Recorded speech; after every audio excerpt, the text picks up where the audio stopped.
Good evening, everybody out there on YouTube. Once again, this is Reverend. Theme here. Great Mouse 1. We are the three middle-aged guys just bullshitting about nothing. We are going to start our week's video game news, all things that happened in the the entertainment industry of video games. Not a lot of news this week, but a lot of things that turned out to be pretty interesting. Okay, earlier this week, actually, I believe on the on the 19th of this week, confirmation actually came from developers and from Sony themselves with specifications for the new PS4.5 or 4K, now codenamed the PS4 NEO, and specs have been released. You know, it's going to be a thing.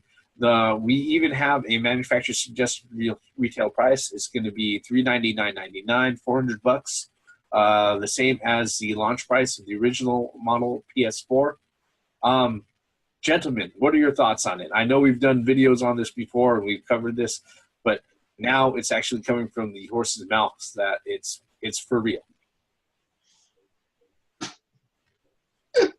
Isn't this the same fucking response I get every time I ask that question initially?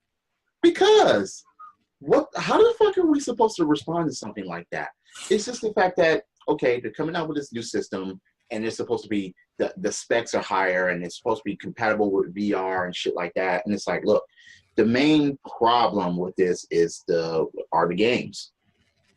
Yeah. This is games and games developers. This is a situation that shouldn't be coming about, especially right at a fourth of the fucking console's lifespan.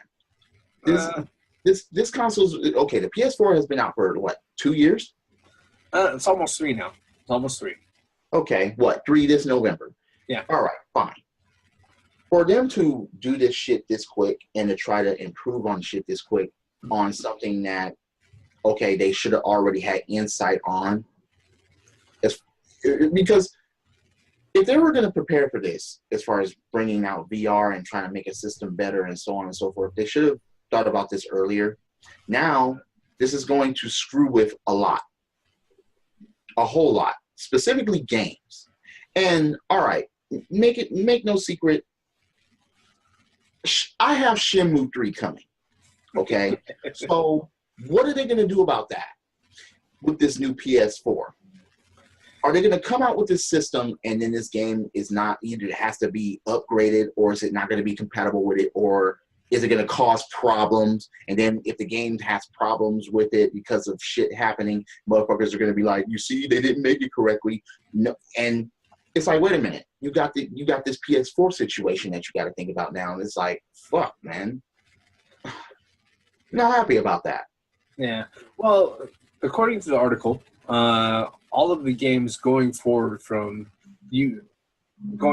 that are in development right now and that are set to be released are going to need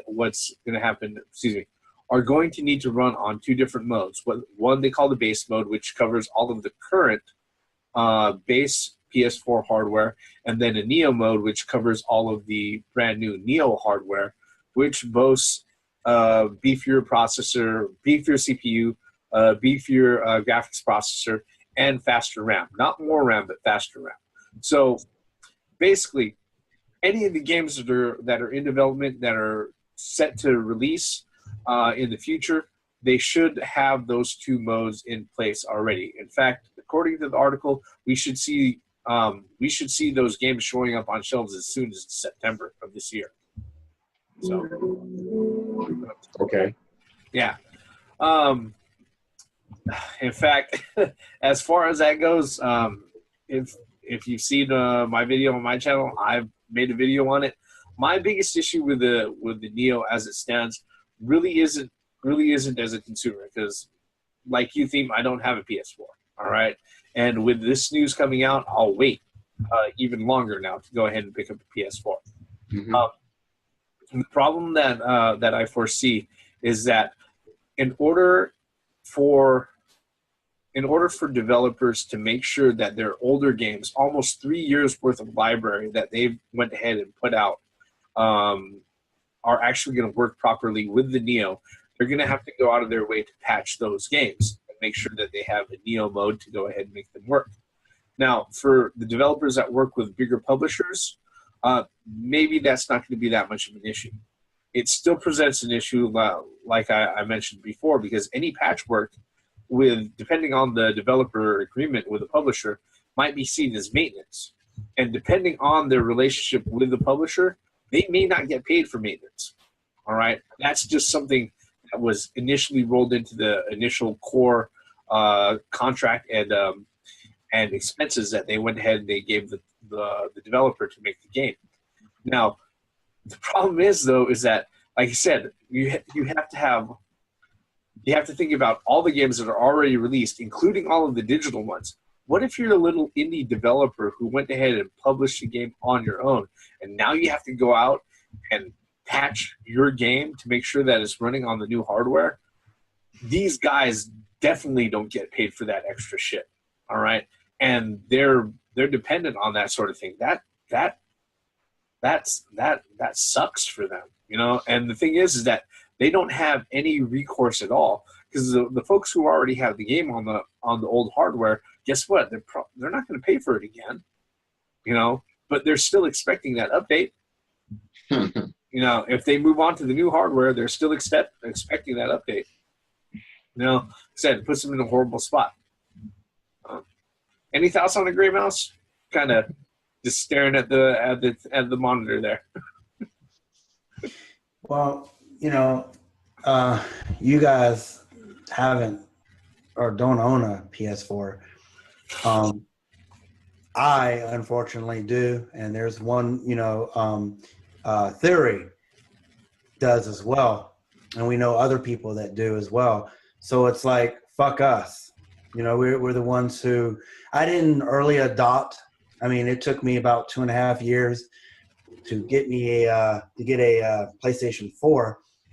But still, I should not be penalized for supporting or for getting a PlayStation 4. And that's what it feels like. You know, it's like, what about us? Even though, I mean, so if I was interested in getting the PlayStation VR, I'm out. I don't even qualify for that now because I don't have a powerful 4 to push what I want on the PlayStation VR. And it's really shitty thing to do to your customer base. Because, you know, one thing too is that big companies like Sony, Microsoft, Nintendo, all the above, it takes planning to put something like this out. And so that's telling me, or A, they did piss poor planning, or B, they had this in mind from the very get-go. They just wanted to see how much people would early adopt, so to speak, and then, you know, create this new, more powerful hardware for those that didn't. And it's really, to me, it's a really shitty thing to do. And then another thing too, like you mentioned before, the indie developers, you really shitting on them because those are the guys that are making some of the greatest games, you know, is the indie developers, you know. And I'm very glad to see that. At first I wasn't on board with indie developers until I started seeing, you know, the games that they've been putting out in the last recent years. And in all honesty, some of the indie games are better than the AAA titles that are coming out. And that says a lot for the indie games. So then, like you mentioned before, Reverend, you know, you got this one indie company that self-published, that did everything. I mean, did the music, created everything, the game, you know, one-man show here. What about him? So those people that get new PlayStation, the PlayStation NEO, will not be able to play his game because he don't have the code to run it on the next I don't know, the upgraded PlayStation 4. Now, I'm going to say right now that I'm not saying that that's going to be the case for sure, but I will say that if I'm pretty sure that we're gonna have to expect that all of the old games are gonna have to be patched if they're gonna expect to run on the new system. They're gonna have to at least do a pass on it as far as development goes. Okay. Now I'm gonna say something mean, and then I'm gonna follow it up with a bunch of truth. Okay. For the folks who were early adopters, that's the risk of being an early adopter. That's just how it is. All right. Because there's a reason why I don't buy consoles out right at launch, and it's not because something bigger and better is right around the corner, because there always is. All right. It's the fact that during that first year or two, you're free beta testing, you're free hardware testing for whoever the fuck the manufacturer is. All right. And based off your hardware's failures, that's going to be part of what they base their new stuff. All right. Now, the saving grace to what Sony has done is that they aren't excluding the early adopters. Okay, the games have to be compatible with the old hardware. All right, they have over 40 million units worldwide of the current PlayStation 4 hardware out there in the world.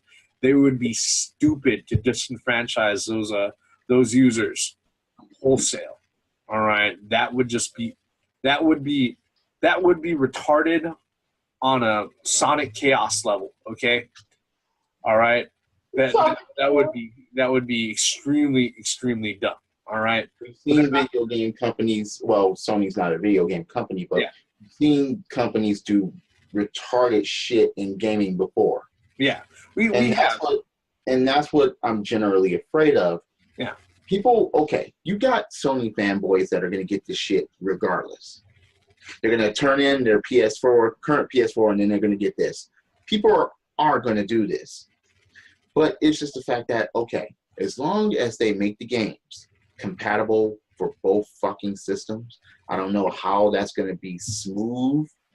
No, the way that they're going to do it is that they're gonna do it one of two ways. Either they're going to baseline develop it where it's like everything is really developed for the base PS4, and then all they do is they have 4K assets or higher resolution assets to run on Neo, or maybe even not even higher assets, just more special effects like particle effects and other things that they can go ahead and turn on to run on the Neo.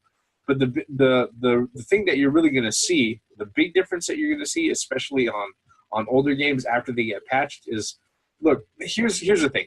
As you sit there and you compare the specs with a higher range CPU, a faster GPU, and faster RAM, the only thing it really translates out to is slightly higher frame rates and, more importantly, more stable frame rates. And that's really for 1080p or lower resolutions. All okay. Right. See, yeah. All right.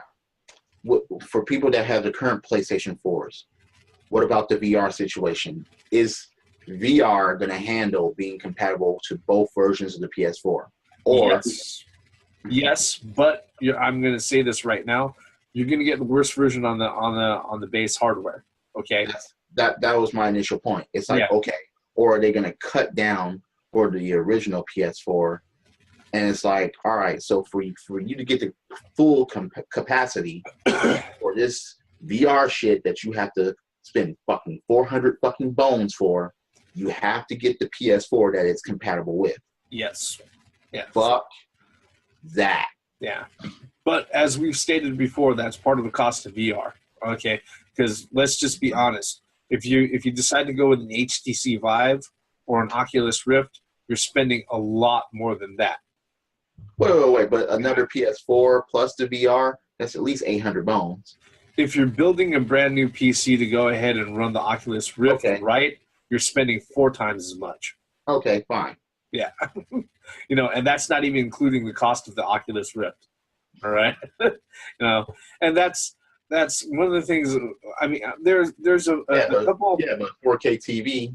Yeah, I mean, even then, even then with the 4K TV, the thing about it is that you have top of the line like multi-card PC setups, like guys who are running multiple 980 Ti's, the 8 gig fucking cards that cost $800 a piece. You sit there, you run a game in 4K on full with all the fucking special effects turned on. That thing's gonna still fucking chug. You know why? Because they still haven't figured out how to optimize the game well enough to run at that fucking resolution. Okay, even with that $1,600 worth of hardware and fucking video cards alone, you're still gonna make it sweat. All right, you're hoping that, you know, I'm hoping that it's gonna hold 30 to 40 frames steady. All right, you're still not hitting 60 frames. Okay, a lot of people don't fucking realize that.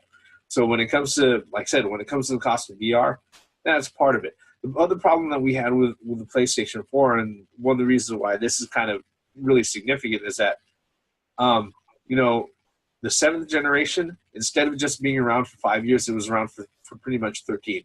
All right, almost 13 fucking years.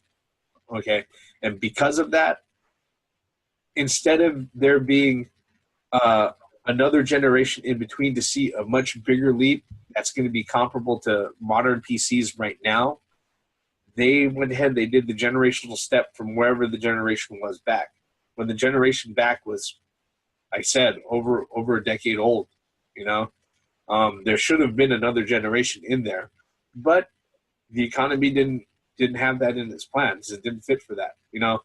And that's kind of the thing that they had to step up from. All right. Not that it's going to make it easier for anybody else, you know. And unfortunately, for folks like Grey Mouse, it's like, it sucks knowing, hey, look, yeah, I can play this game. But, hey, if, you know, if you're like me, where it's like, fuck, a few $100 more and I can go ahead and I can play this game at a much higher clip, much higher pace, it kind of hurts. You know, I know that from experience. All right. Yeah. But it's coming out, and most likely it's going to be out by the end of this year. So that's just how that is. Any other thoughts on it, gentlemen? For people that just going to get a PS4 and just say, fuck it, you know, at least the regular PS4s will be lower priced by the end of the year. Yeah, and what's going to happen eventually is that hardware will get cheaper and cheaper. And then soon they'll decide to go ahead and discontinue ceasing all manufacturing for that hardware. And the only thing that's going to be on the shelves, which will be the new current hardware, will be the Neo version as they have it projected out. So we have a new 3DS. We have a new PS4. Yep. Let's see what Microsoft does, because they've been flip-flopping on that bullshit back and forth over the last 4 fucking weeks. All right. We still don't know what the NX is going to do. It's just, man. Yep, it's going to be interesting. It's critical for video game systems right now, as far as all the upgrades and what they're trying to do with VR. And, you know, we have zero information just about on a Nintendo system that's coming out. So this year, goodness, come on. You got to, I mean, I don't know. Yeah, I mean, things are moving along pretty quickly, all right? On that note, speaking of moving on, the other tidbit of video game news that we received this week is actually just yesterday. It was released out.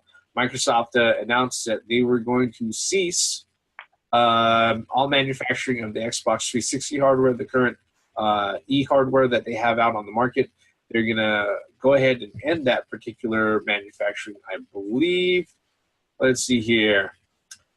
Let's see here. The writing's been on the wall. Yeah. They predict by the end of this year, they're no longer going to be producing or manufacturing the Xbox 360 console for release to stores. Which actually, if you think about it, the console hit the market in 2005. It's had its run for 11 years, not as long as a PS2, but pretty fucking long as far as manufacturing goes, and it's definitely made its mark. I mean, part of the reason why Microsoft saw to make the foolish decisions that they made with the Xbox One was the fact that the Xbox 360 was so fucking, successful in the market. Anybody have thoughts on that? memories, things that you want to go ahead and bring up before we kiss the 360 goodbye. Fuck the 360's Red Rings of Death. Look, the one thing that many people could not get past was that Red Ring of Death bullshit. Yeah. With that, it's like the 360 was all around a good system for all around gaming. It didn't make the mistakes that the PS3 made. Yeah. As far as costs and manufacturing, except making it cheaper and then the red rings. But at the end of the day, it pretty much kicked ass. It kicked a lot of ass, and it revolutionized Xbox Live, because even with the original Xbox Live was still in its infancy. Yeah. Yep. But on the 360, man, that just, okay, yes, it copied a bit from Nintendo as far as the fucking avatars and stuff like that, but the 360 whooped ass when it came to Xbox Live, and that boosted it a lot, a whole lot. Plus, first party started to drift a bit later on in the 360's life, but third party was still solid. Yeah. It started leaving video game centric stuff at the end of its life. At the end of, not at the end of its lifespan, but when the Xbox One was coming out. But the 360, had a lot of great memories with that console. It was a pretty solid console. Good games, and for 11 years, I mean, damn. Great Mouse? Great Mouse. Yeah, you haven't said much over the last 10, 15 minutes. Probably better that way. I have a love and hate relationship with the Xbox 360, because I'm an owner of 4 Xbox or 360. Death problem. Why do you have 3 or 4, whatever? Well, I mean, one thing that I have to say for them, that when the hardware started to fail, I think Microsoft handled it well as anybody who would be in that same situation. They allowed you, they pretty much paid for your shipping and paid for the repair and sent it back to them. All you had to do was write them, and they'll send you a black bag. You put your 360 in there, and you mail it out to them in about, month, 2 months, sometimes 4 or 5 months. What, was it because of this? Yeah. All of this? Yeah. Yeah. Look at that Death Star right there. Yeah. Death. Ring of Death. Just Knight Rider shit. I mean, this is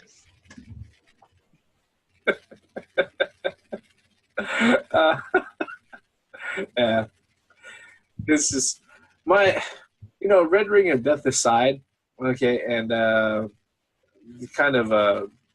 thing that with the Xbox 360 that we have to recognize, like you guys brought up as far as Xbox Live, with the PS2 and the Xbox before it, game consoles had started flirting with the option and the functionality of online gaming. The Xbox 360 pretty much perfected it as far as game consoles went. When it came to, there's a reason why Call of Duty and all of Battlefield and all of the other online multiplayer games that ended up building the esports genre that's out there now. There's a reason why they thrived on 360, was because Microsoft knew that if they expanded the functionality and they brought it outside of the individual publisher's hands and the individual developers' hands, and handled the heavy lifting of putting that backbone of Xbox Live together, that it would facilitate multiplayer for a lot of companies and a lot of developers. And that part they did right. The other thing that they had going for them is that they had the greatest third-party support during that generation. All right. When it came to the multi-plat games, because the Xbox 360 was so close to the PC, that was the base SKU. All right. It was the first one that it was developed for in mind, and once everything was bulletproof to go ahead and be put out on the Xbox 360, then it was ported over to the other consoles. All right. You want a prime example of that? Just pick up Bayonetta. All right. Play Bayonetta on Xbox 360, and then play it on the PS3. There is a world of difference in the experience. All right. Now, yeah, the Xbox 360 was a great console. It sold great for Microsoft.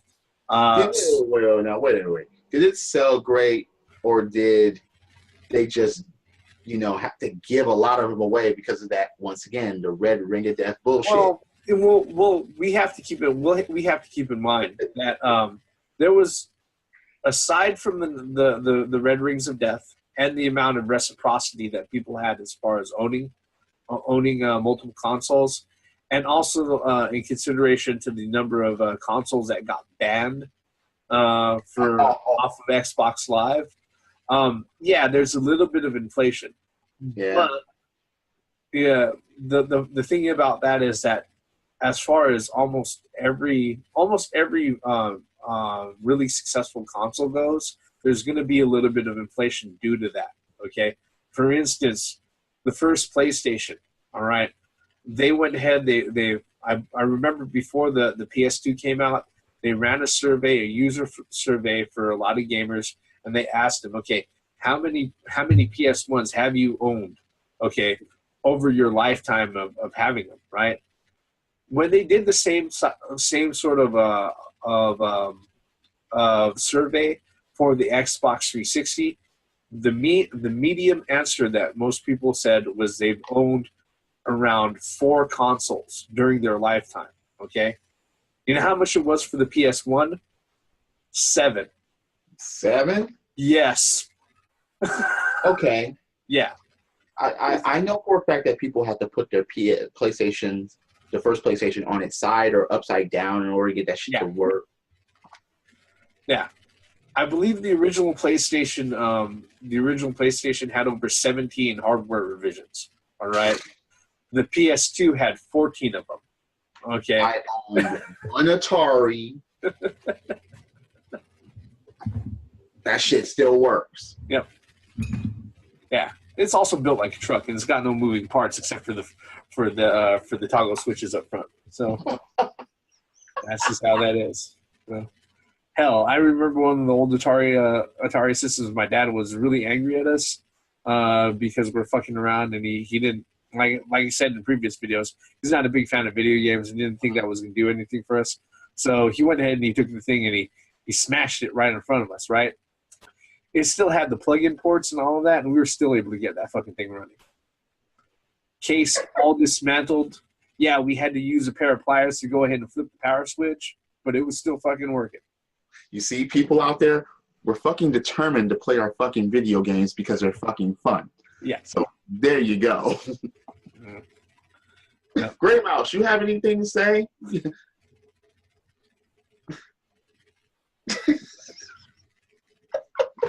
Are you that upset with the 360, or are you just... Or the PS4.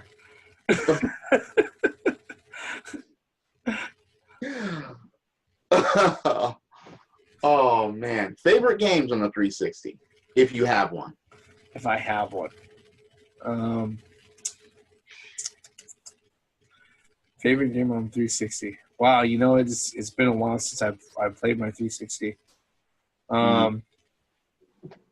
Well, I was really happy that they brought out Virtua Fighter 5. Oh yeah. What was the last one?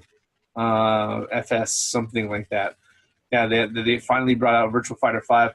Granted, it was as a digital title, but at least actually I have Virtua Fighter 5 online as a disc. No, the latest one, the latest version of Virtua Fighter 5. Yeah, because I know about Virtua Fighter 5 online, and that was because there's about 3 or 4 different versions of Virtua Fighter 5 in Japan. Yep. Because I know they brought out the last one as a digital only title. Let's see here. Virtual Fighter 5. Yeah. The games that I like, I mean, most of them are third party titles, like Max Payne 3, like the Arkham series, Portal. You know, those are games that really clinged on to me. As far as actually, if I think about it, I absolutely loved Arkham Asylum and Arkham City. Yeah, Arkham City probably more as far as the Xbox 360, and I also like playing through the Assassin's Creed game until I got through up until Revelations, and then for some reason I stopped right there. But I'll have to pick them up again to see how it goes. But the Assassin's Creed series has always been a great series, and I'm actually, glad that I was introduced to it through the Xbox 360. What about you, Great Mouse? Well, I have about 300 games sitting on my shelf here. Ooh. Xbox 360 was pretty much the system that I got most games for. Like I said, I'm just going to rehash what y'all said. The Arkham series, the Assassin's Creed, the Halos, just so many. Was there anything exclusive to Japan that you got that people wouldn't see here? No. Should I have even asked that question? No. No. No. First of all, even if there were games, he wouldn't be able to play them on his American console. No, he would be able to. I don't think they were region free. I know because I have what's that? Virtual Law 4 for the Xbox 360. But maybe it was the original because I didn't because there was hardly anything worth seeing for the 360 on Japanese shelves. Yeah. When like you said, I've lived in Japan for 20 years, and when I was over there, you walked into a video game store, it was mostly PlayStation and Nintendo. Nintendo. That's pretty much the whole thing. It's fucked up when a portable dominates console. In fact, I had one friend that I knew that actually a Japanese friend that owns an Xbox. But to go back to what you asked, I mean, there's just so many good games on the 360, and it was games for everybody. It was through the Lego games to the more serious games, the Diablos and the Halos and the Call of Duties, the Assassin's Creeds, to the kid games, the Legos, the Fusion Frenzies. It was a complete. Fusion Frenzy 2 sucked. Fusion Frenzy 2.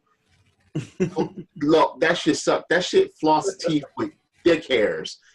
Don't mention Fusion Frenzy 2 for the 360. Fuck that game. I mean, and then it pretty much the 360 had everything for anybody. If you wanted a JRPG, they had it. If they wanted a action game, you had it. If you wanted a third-person shooter, you had it. First-person shooter, you had it. It was just, I mean, that's where the Gears of War started. I mean, it's just, I don't know. It's a good system. Yep. Yeah, I mean it's kind of amazing to see how first party publisher can go from such huge heights to where they are right now. But that's another set of commentary altogether. Xbox 360, love it, hate it, whatever. You got to respect where it was at or its position in the industry, in this market history. Whether or not Microsoft decided to do anything wise off of that is another video altogether. But hey, I'll be honest. I have two 360s, one slim and one of the old Elite models. And hey, that's Heavy. That thing.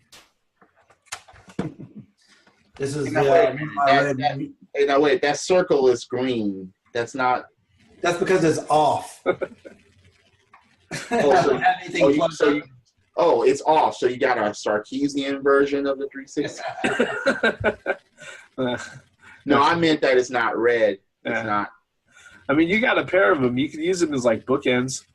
Oh no! Actually, yeah. I mean, well, here's the Xbox 3, right? Oh wait. So there's Xbox 3. Yeah. I was gonna say you got an Xbox 720, but now you got 3 of them. Okay, fine. Yeah. Oh, fun stuff. I mean, like you said before, I mean, Xbox Live wouldn't be. That's what made Xbox Live was the 360, and that's what made the 360 was Xbox Live. I mean, nobody can, because there's always jokes with the Xbox Live people. It's like your PlayStation Network goes down all the time. I mean, Xbox Live was one of the more stable online services of all time. I mean, it just really was. It was very stable.